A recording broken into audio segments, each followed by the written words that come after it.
Ever wondered how Monaco's glamorous streets transform from this to this? Nestled in the picturesque French Riviera, Monaco hosts one of the world's most iconic racing events, and that is, of course, the Monaco Grand Prix. For a few days each year, this tiny principality is swamped by fans eager to see 20 Formula 1 drivers tackle a challenging street circuit at incredible speeds. But hosting the Monaco Grand Prix is more than just racing. It's a major logistical and structural transformation. Temporary structures spring up everywhere. Pit garages, hospitality suites, media centers, grandstands and more. Remember that Red Bull Energy Station where Danny Ricciardo made the splash? That's a prime example of a temporary marvels we're talking about. Well, revisit that soon. The first step in preparing for the race is ensuring the roads are in perfect condition. Even minor imperfection on the 3.37 kilometer track can cause major accidents. In the 4 weeks leading up to the race, road resurfacing is done mostly at night to minimize disruption. Monaco's roads are only closed from 6 AM to 7:30 AM and reopen between 6 PM and 9 PM, so locals can still navigate through the track. It's like a daily game of hide and seek with potholes. Over the years, track layout's seen some changes,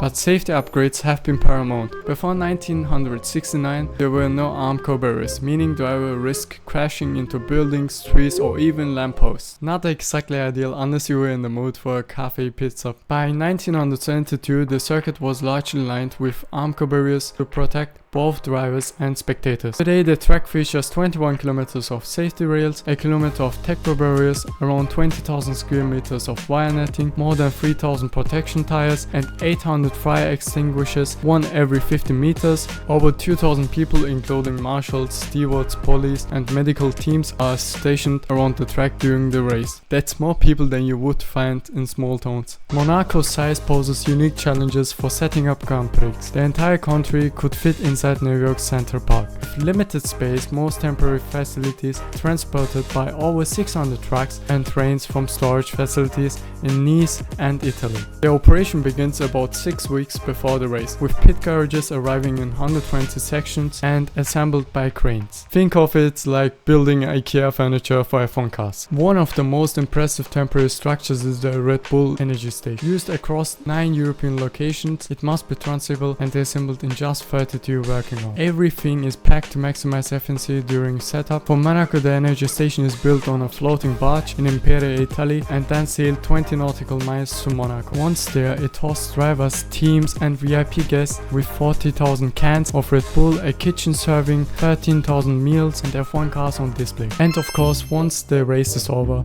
everything needs to be taken down so Monaco can return its usual glamorous self. I mean, let's be honest, Monaco races can be a bit boring sometimes. The guy starts at P1 and finishes at P1. Where's the excitement in that? By the way, Charles Leclerc won the Monaco GP this year. I am absolutely shocked that he didn't throw the car into the wall. Just kidding.